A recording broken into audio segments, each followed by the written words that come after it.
The most exclusive poker tournament is back. From a field of 64. 64. We play heads up. Heads up. Until there's only one. Only one. One. That man or woman Walks away with $750,000. $750,000. Welcome to the opening round of the National Heads Up Poker Championship presented by WSOP.com at Caesars Palace, Las Vegas. It is the poker tournament that everyone wants to play, and just 64 get the chance. Here's a look at 1/4 of the field, the Spades bracket. 2004 main event runner-up David Williams takes on Johnny World Hennigan. At table 2, Ben Lamb battles Barry Greenstein. Co-creator of The Simpsons, Sam Simon, will play David Oppenheim. At table 4, it is a matchup of the Mikes, Mizrachi and Matiso.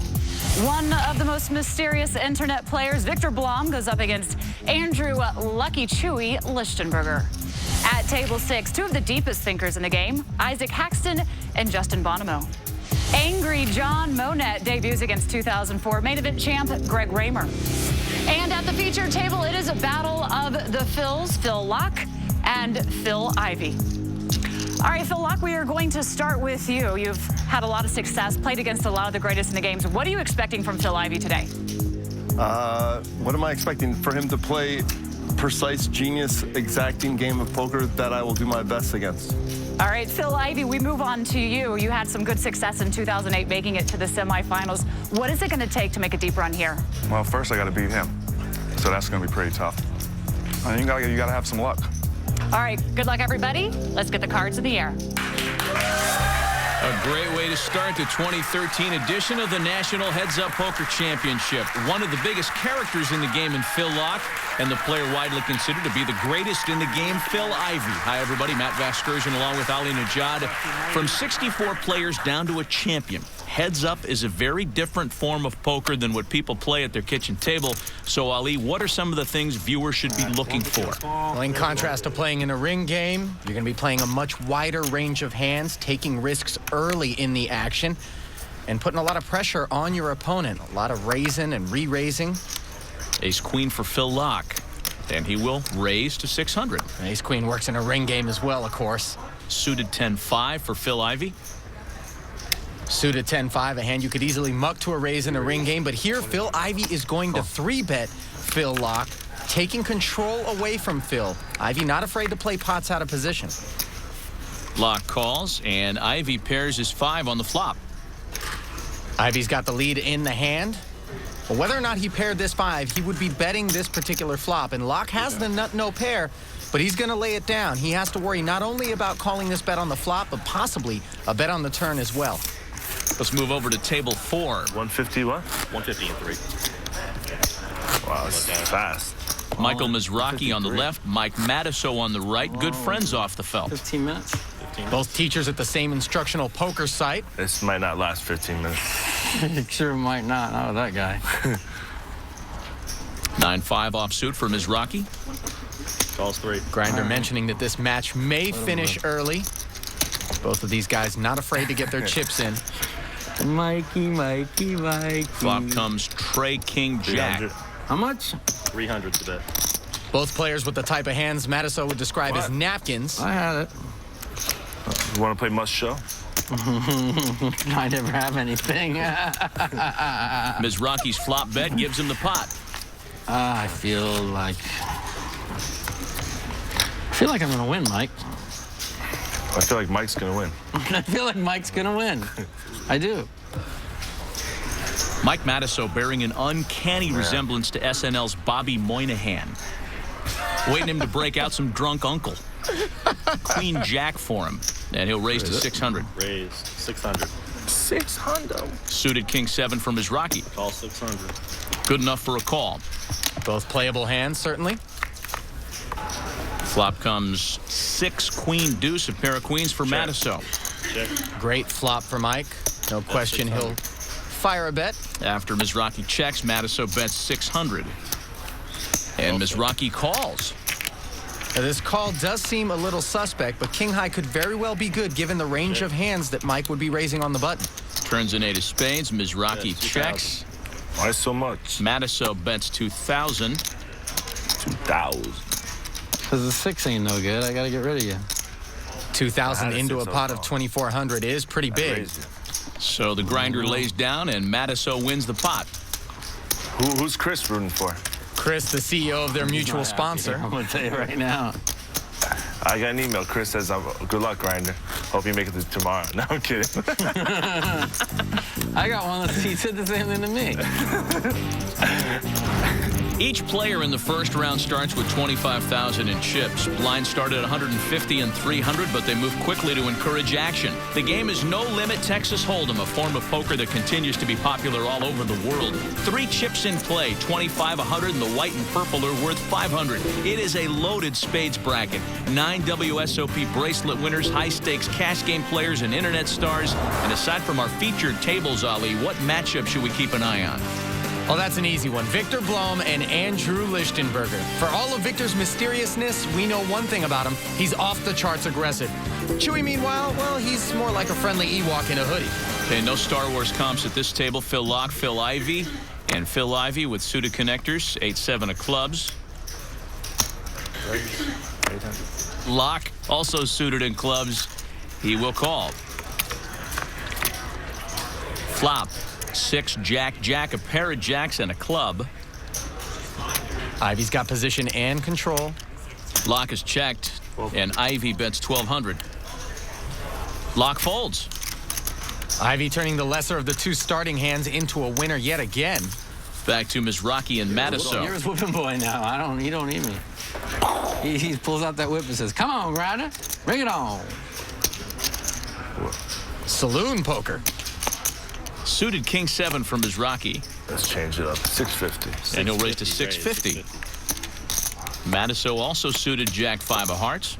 I he calls. game plan. Let's wait to go to level 6 till we get a shove. I keep getting card supply.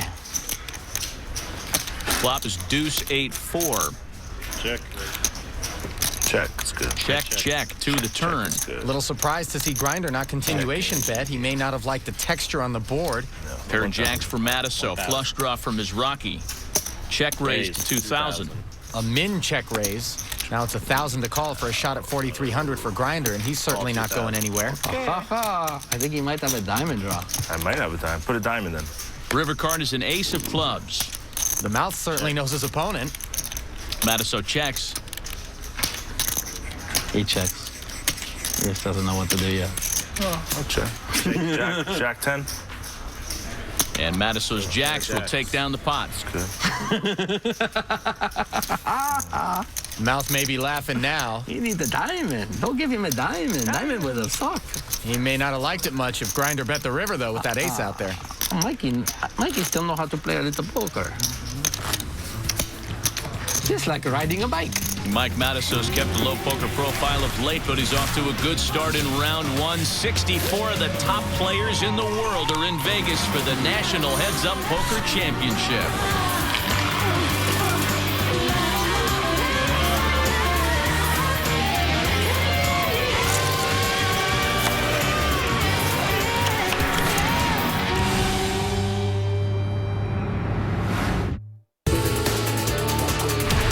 David Williams.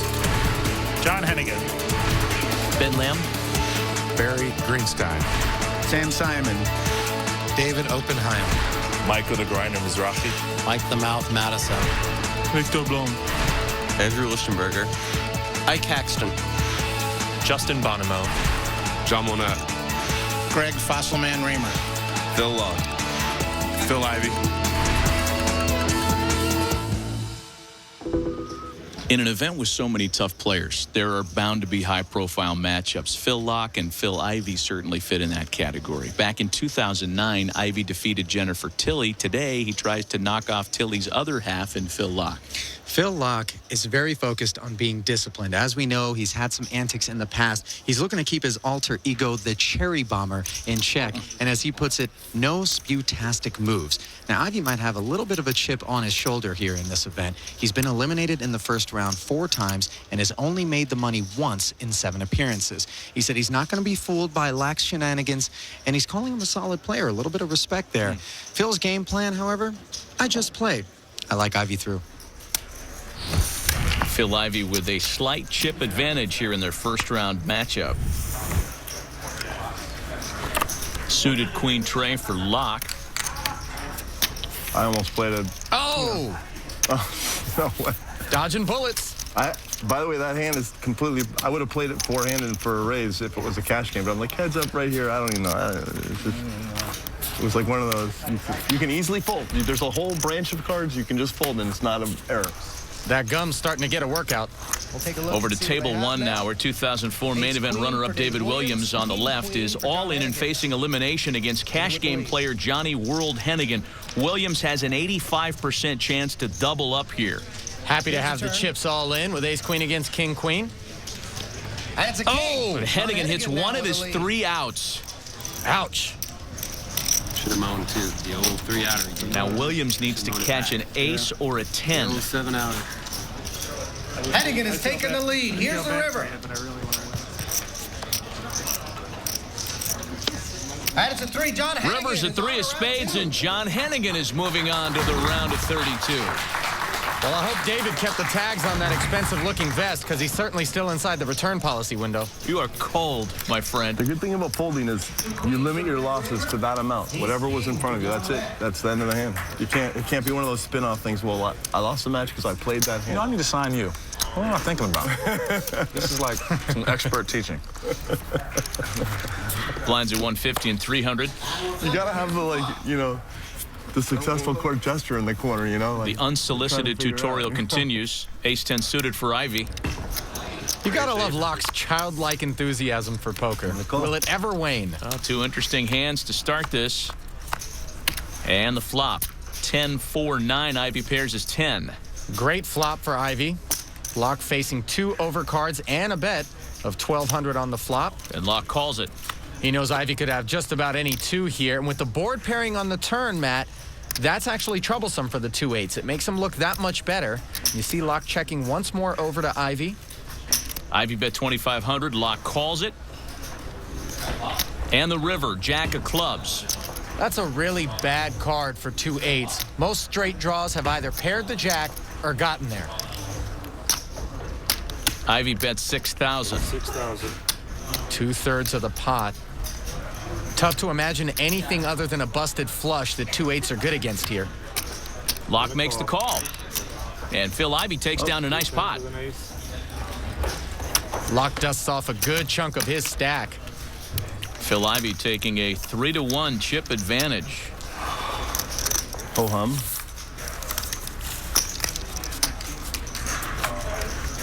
That about sums up Locke's performance in that hand. We check in now with the battle of the mics, where Mike Matusow takes on a close friend that he's had some heads-up history with. He's the only guy in the field that I'm really good friends with. I mean, the rest are all acquaintances. It's kind of like sucks that we're playing each other today. Rather saved it for, maybe deeper into the tournament. You got to play in the catch. The last time we played, I put a beat on him with ace-7 versus his queen. And not only that, I had to drive all the way back to LA, and I busted a flat tire on my way back. I never heard the end of it for the last 2 years. That was a really bad beat, and I'm going to get him back for it. Now imagine adding Matusow to the mix. Him and Mizrachi stranded in the desert trying to change a tire. That's what you call drawn dead.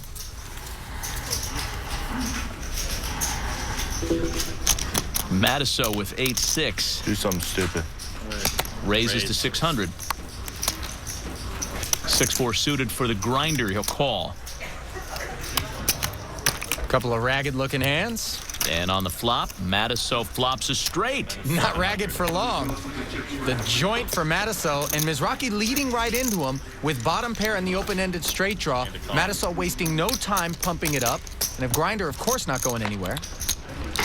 Turns a 3 of spades. Oh, a terrible card from Mizrachi. He's made a straight. Could have been worse, though, Matt. He has picked up the spade draw. What you gonna do when Mikey comes for you? Bad boys, bad boys. Mizrachi bets 2,000. Matusow calls with the better straight. And the river's a 9 of diamonds. Mouth just reeling his man in here. No reason for grinder to assume a 7 high straight is no good on the end. Mizrachi leads out with 6,000. And here it comes. And Matusow puts Mizrachi all in. Grinder's got an ugly feeling in the pit of his stomach. He knows he's either chopping this pot or Mouth has got the nuts. I call. Mizrachi calls. That means he's going home, and Mike Matusow's moving on. Game over. That's all I plan on. I'm out. Grinder's about 23 and a half hours shy of a full shift. Wow. I don't remember the last time I flopped the nuts. Mike Matusow moving on in the spades bracket. This is the 7th time the Mouth has played in the National Heads Up Poker Championship. He's never been past the round of 16. He'd like to make a deep run in this year's event. Well, the turn had the Grinder dancing in his seat, but it ultimately sealed his fate. Two monster hands collide, and it's Mike the Mouth over his good friend, Michael Mizrachi. Welcome back to Caesars Palace, Las Vegas for the 2013 National Heads Up Poker Championship. John Hennigan and Mike Matusow have advanced, and there are a couple of others, Ali, on the verge. Yep, Victor Blum's got a big lead. Isaac Haxton better than a 2-1 edge over Justin Bonomo. And at the feature table, it's Phil Ivey with 70% of the chips, 35-6 to 14-4. Phil Ivey's played in this event for now 8 years. In 4 of those previous trips, he's gone away in the first round. Trying to survive his first round matchup here, King Trey. Phil Lock suited with 10-8. And after a raise, Lock has called. Bingo. Surprised Lock didn't spit his drink out there. He just flopped the nuts. Casual check over to Ivey, of course. Ivey bets 1,200. And a quick call from Lock. Turns a king of spades. Well, Ivey thinks that's a good card for him, but in fact, he is drawing dead. And now it's just a matter of how much more he's going to lose in this pot. 2,900. At least that much more. Will Lock put the raise in right now, or is he going to try to reel him all the way down? Huh. That king hit you, huh?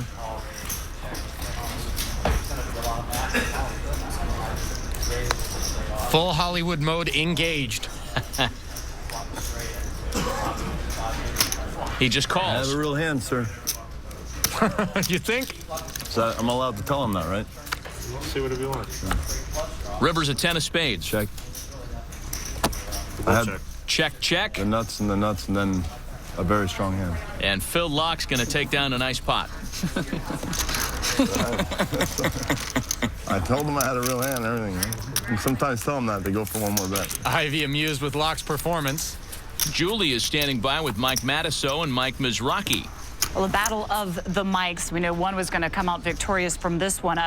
Just not your day. That was a very quick match. Was it what you anticipated heading in? Well, I mean, it's going to be a quick match if something like this occurs. So it's. Yeah, we were actually both playing really well. We were feeling each other out, playing limp in small raises, check. It was going to be a long match, and all of a sudden, I just flop a straight. It's probably been 5 years since I flopped a straight. So and he's telling me he never flopped the nuts. So I mean, there's really nothing he could do.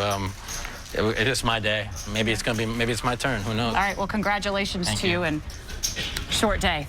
Yeah, it's okay. It happens. Right. He's still my best buddy. So. Well, there we go. We end on friendly terms. Exactly. Easiest bit of conflict mediation Julie's ever had to be a part of. Phil Ivey with Jack 10. He raises to 800. Lock suited with King Trey. He calls. Flop is deuce, queen 8. Quick check from Lock. Ivey's got a gut shot straight draw, position and control. He bets 1,200. Raise to 3,600. And Lock will raise to 3,600.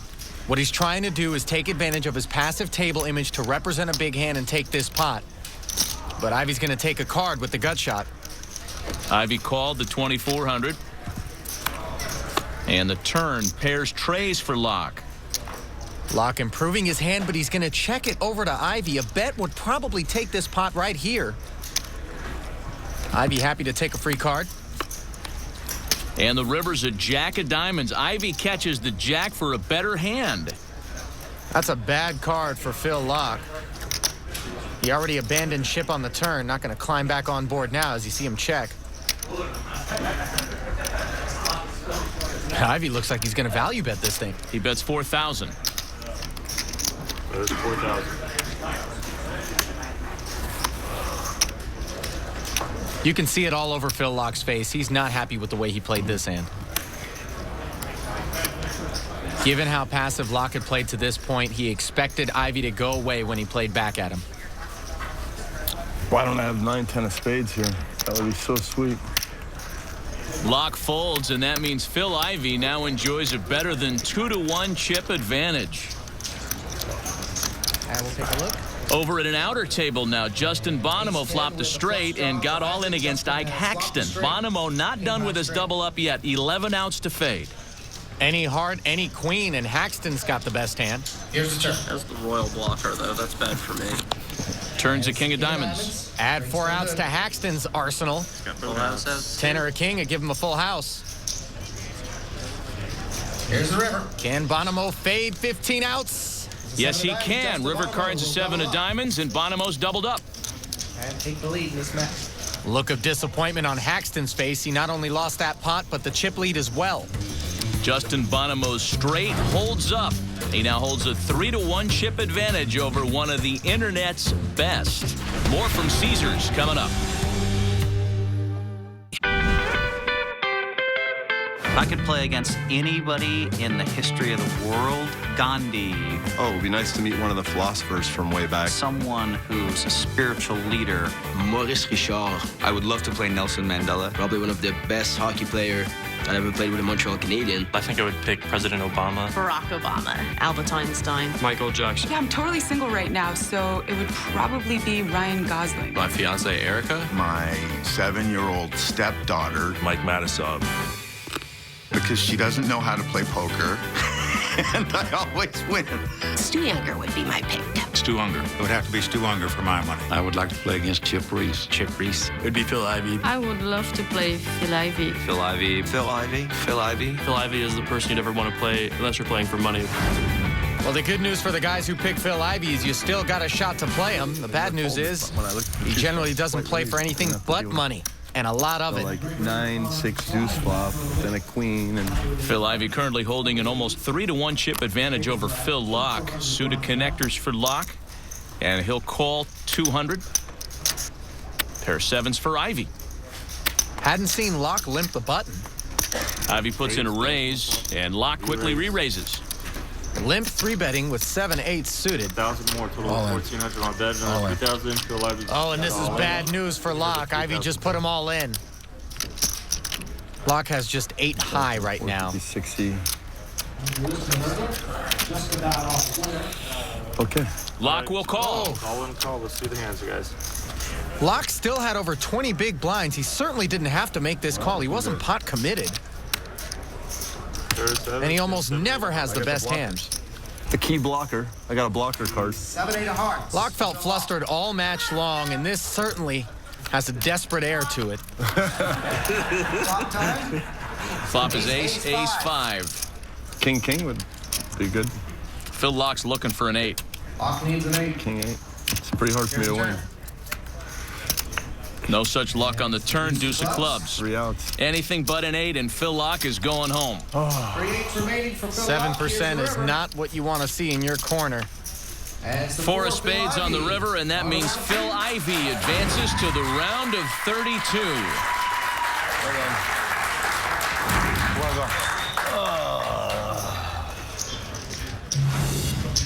Well, Ivey shouldn't get too excited. What awaits him in the round of 32? Haxton or Bonomo? Over at table 4, meanwhile, high-stakes cash game player David Oppenheim on your right, taking on heads-up rookie Sam Simon. A fascinating story.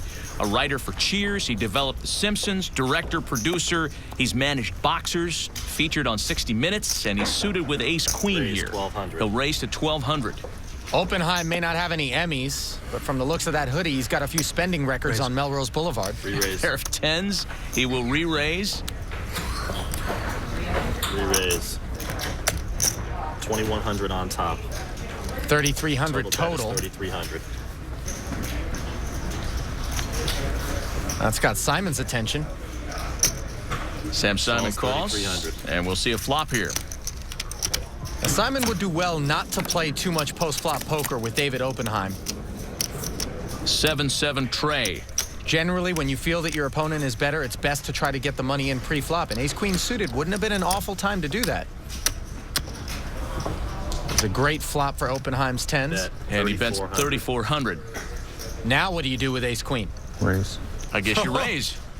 Wow, this is highly unexpected from Sam Simon. He is making a play at this pot. Feels like this board texture will allow him to potentially represent a big pair Total bet is 8. that he slow played pre-flop. That's a tough sell, though.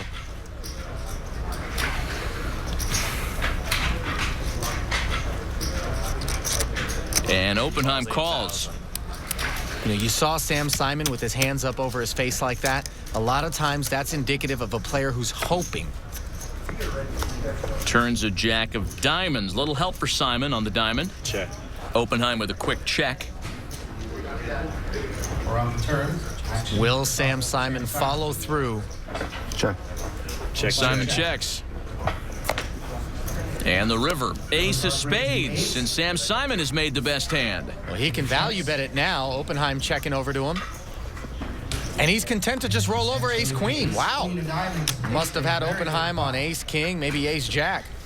Sam Simon's name probably familiar to listeners of the Howard Stern Show, but playing here at the National Heads Up Poker Championship, a little different than playing in backroom games with Ronnie the limo driver. Let's check in with Julie.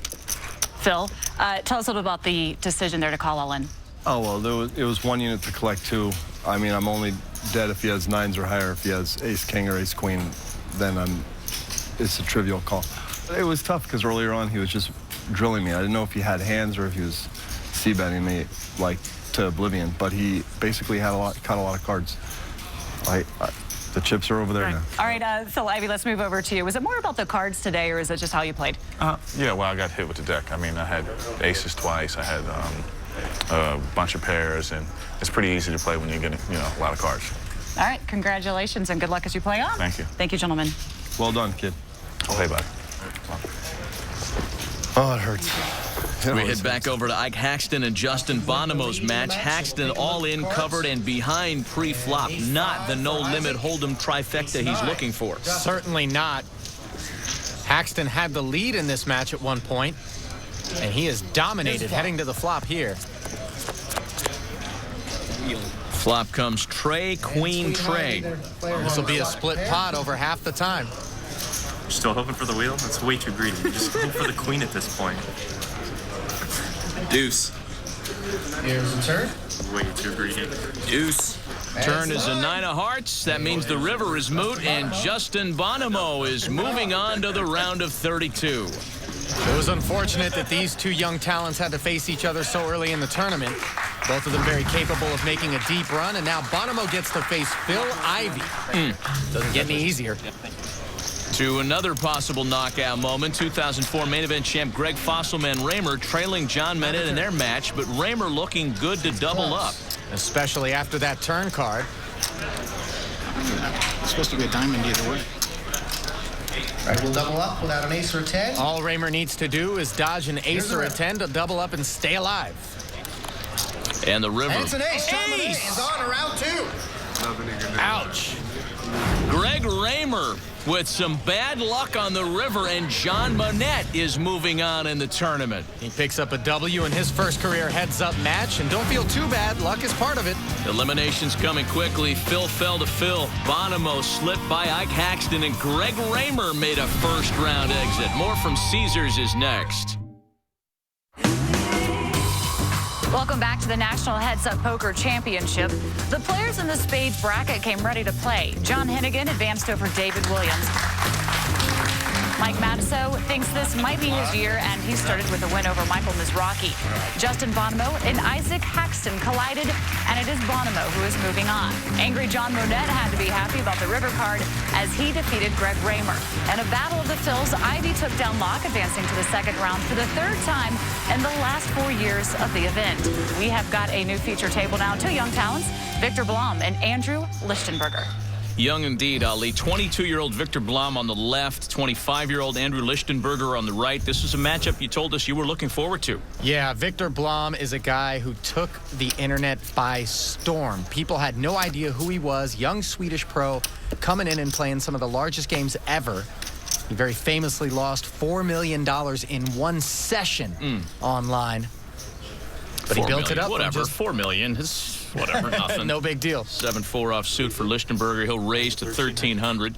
Blom suited with 6 tray.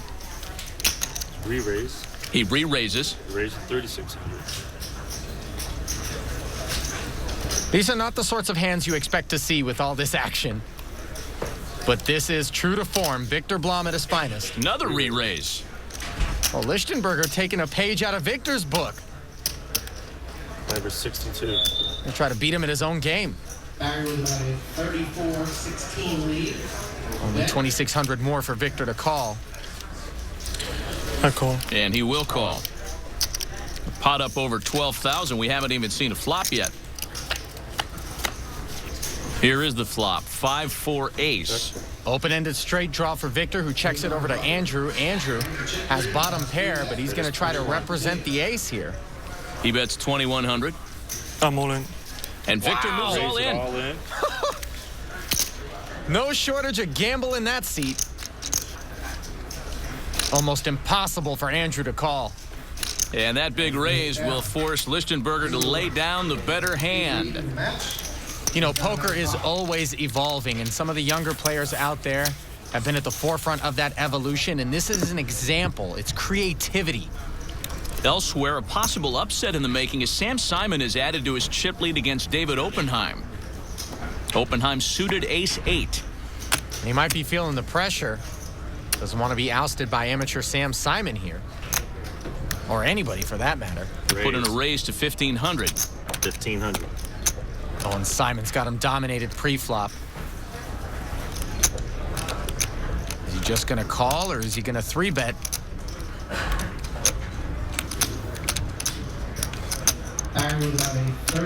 Simon will re-raise to 4,600. Total of 4,600. 46. And that puts Oppenheim to a bit of a decision here, given his stack. I think you got a good hand this time, Sam. I don't know. Doesn't want to commit too much. He only had 17-7 to start the hand. And Oppenheim folds. Gives it up. Sam Simon. Was I right or wrong? See the cheeky glances Oppenheim was giving his opponent? I had a pretty good hand. Sometimes it can be even more difficult to play against an amateur than a fellow pro. You know I'll find out if you're telling the truth. How? Because they're going to hear it. We can find out the hands. Bracelet winner Jason Somerville making his way into the Caesars Palace poker room. Phil Galfond waiting to play. And there's Elke Gropelier and Eugene Kachelov, both veterans of this event, hoping this is their year for a deep run. Don't get used to that sight. Poker players on time? But I'm glad you. What is going on? You're glad I did. Glad you didn't. We didn't say they were on time. We just saw them. I probably would have. The truth came out. Oppenheim with ace-8 again. Do you have like king queen or something? Simon's got the victory cigar primed and ready to go. It ain't over yet, though. Oppenheim raises to 1,400. Jack 10 of diamonds for Sam Simon. Certainly a playable hand. He calls. And the flop. Pair of jacks for Sam, but a club draw for David. Yeah, 3 clubs on the board. Gonna make Simon a little uncomfortable, so he's gonna lead right into the pre-flop raiser and try to win the pot right here. Simon bets 1,500. Bit of a tricky spot for Oppenheim. He doesn't have to make that call for 1,500, but he also doesn't want to allow Sam to just take the pot by leading into him. Turn pair 6s on the board. Sam's reaching for chips. This isn't an easy bet. It's actually pretty gutsy. He again leads out with 1,500. He's got to be thinking, what did Oppenheim call the flop with? Just a naked flush draw or something more? Oppenheim puts in a raise to 3,000. And that's what you don't want to see if you're Sam Simon. It is a min raise, so it makes the call a little bit easier, especially when you know you could fill up with a 6 or a jack on the river in the event that you're up against a flush. Simon made the call and the river. Jack of spades, full boat for Sam. Right on cue. Check. Checks. Now, will David bet his ace? Check. Check, check. Nope. Simon takes down the pot, but the amateurs out there, including myself, are going to say he should have taken down a bigger pot there. Well, reality is that Sam took an unconventional line there that probably yielded a bit more in profit than if he would have just allowed David to maintain control of the pot. Probably wasn't getting paid off on the river if he bet, though. I better win a pot soon. Indeed, 50,000 in chips, and Sam Simon has 39,000 of them. Victor Blom also enjoying a big lead over Andrew Lichtenberger, blind still at 3 and 600. How many combs do you think these guys own between them? I'm taking the under on one. Half. Suited queen 6 for Lichtenberger.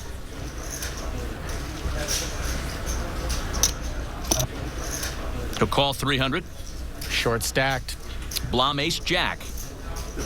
I'm not sure why Victor even looks at his cards after he sees a limp from Andrew. You know the raise is coming regardless. Raising with a big lead to 1,800. It's a hand worthy of the raise. Andrew calls. And the flop. Andrew pairs his 6 and flops a flush draw. This is a huge hand. You can certainly see all of Andrew's chips getting into the middle here. Blom bets out 1,800. All in. Lichtenberger raises all in. There it is. Ace-Jack not looking so sexy anymore, is it? And Blom folds his hand. Pretty easy lay down. The 2013 National Heads Up Poker Championship from Caesars Palace in Las Vegas is brought to you by WSOP.com. Welcome back to Caesars Palace as the first round of the Spades bracket continues. Twitter is very popular in the poker community. Not surprising to see some tweets from the participants here. David Williams recapping his exit. Justin Bonomo sarcastically referencing the soft field in this year's event. He's got Phil Ivey next. And the Grinder remaining positive despite his loss. Sometimes, Ali, I wish you had to speak in 140 characters or less. 'Tis better to have character than none at all. Back to our Blom-Lichtenberger duel, and Lichtenberger, who had made a little ground earlier, is back below 10,000 in chips, as you see. No time to waste for Lucky Chewy. He's just about 12 big blinds. He is suited with king 6. All in. Making a move, raising all in. King high is certainly worth shipping at this point. Queen 9 for Blom. And he knows the urgency of Lucky Chewy's situation here, so he can call lighter than usual, expecting a wider range out of Andrew's seat. Queen 9's right on the edge. I call. And Blom will call. Andrew Lichtenberger's tournament life on the line with suited king 6. For Andrew Lichtenberger. Victor Blom has the Queen of Diamonds, 9 of Hearts. 14,500 in this pot. It's still an uphill climb, even if Andrew's king high holds on. Flop brings a pair of 6s for Andrew. 6-high board. Pretty good looking board for king 6. Just dodging queens, 9s, and runners. Turns it to a diamonds. If Andrew can avoid a queen or a 9, he'll double up and stick around. River time. The river. 8 of hearts. That's an 8. Andrew doubles up. And Andrew Lichtenberger still has a pulse in the first round. Meanwhile, Sam Simon holding a better than 3-1 chip lead over David Oppenheim. Blinds up to 6 and 1,200 here. They started at 150 and 300. Each player bought in for $25,000 and received 25,000 in chips. Oppenheim with ace 9. All in. All in. Well, it may look like a lot, but All it's in just at a 11 call. and change. And he's going to get a call from Simon's deuces. David and Sam are all in. Simon with the narrowest of margins here. Pair for Sam Simon, deuces, ace 9, 2 over cards for David Oppenheim. No, Ace hearts, 9 of diamonds. he's not taking a picture of this on his phone, is he? Or tell me he's Shazamming the song in his head. Oh, no, he's getting his Ansel Adams on. Oh, boy. This is amazing. Okay. And let's see him. Kodak Now we moment. can see the flop. Here we go. Jack, Trey, 6. Couple of diamonds. Still good. Sam's through the toughest portion of the program. Now to just fade the turn and river. 4th Street. Turns a tray of hearts. Oh, that's a troublesome card. He can get counterfeited here with a 6 or a jack on the end. How about a little 6-ball? Lot of outs for David. He survives with an ace, jack, 9 or 6. No such card on the river. It's a king of diamonds, and Sam Simon is moving on to the round of 32. You're good. You shouldn't quit. Thank you. Still keep playing. I appreciate it. Okay. Thanks. I think I heard that right. I think Sam Simon just advised David Oppenheim not to quit. I don't think that was ever going to happen. Ben Lamb and Barry Greenstein playing an all-in pot with 95% of the chips in play in the middle of the table. Lamb at risk and in trouble. Big trouble. Ace 7 against Jack 7. He is dominated. Flop comes 10-9 deuce, 2 diamonds. Lamb's got the gut shot straight draw, but Greenstein's got the nut flush draw. Jack or the 8 of diamonds won't work for Ben. Turn is a deuce of spades. Down to 5 outs once. For Ben had a little lamb. Ben needs a non-diamond 8 or jack to survive. And the river. River card. 4 of spades, and Barry Greenstein, for the 8th year in this event, is moving on to the next round. Business as usual. Another day at the office for Barry in this first round. Andrew Lichtenberger survived his first all-in and call. Sam Simon's heads-up debut started well with a win, and Barry Greenstein in familiar territory into the second round.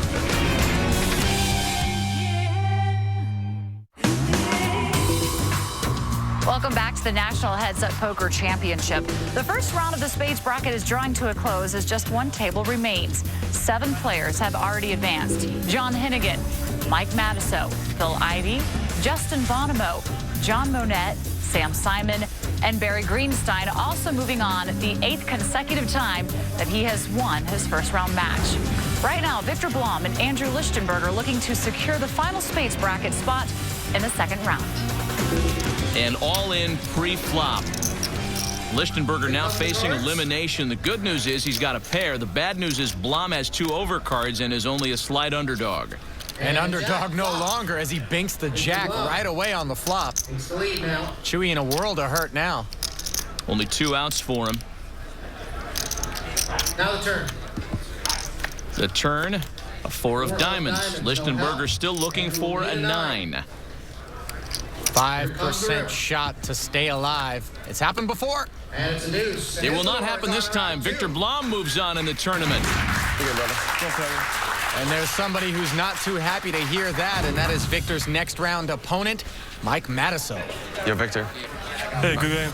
Yeah. You mind saying what you had on the ace 5-4? I had a 6-3 on the open-ended. I had 7-4. Oh, you had a pair. 7-4. Suited? Yeah, or no offsuit. Oh. That's sick, though. I didn't really think you had that many aces, but then I thought you might have a 5, and I was like... You had the blockers for a 7-6? Yeah.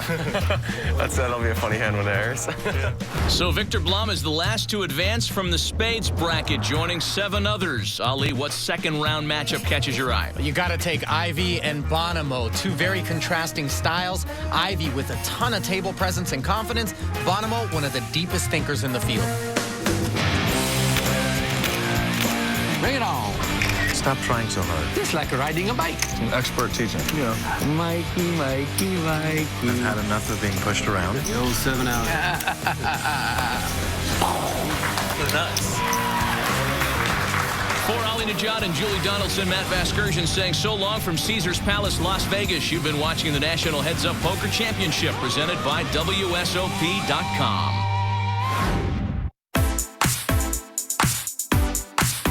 I would like to lead with, I thought I was playing a conservative squared away game, and the few times I said, oh, let me try and steal this pot, I woke up against a man with a hand, and that's not the time to be bluffing. I got a lot of good cards. I had aces twice. I had a bunch of 10-jack suited and 9-10 suited. A lot of my hands played themselves. He ran into a big hand once early, ended up betting 6,000 on the end, and I got off to a good start. And then it was pretty much tough to recover after that. The match could have went, the other way. But unfortunately, it didn't go that way, and I'm here.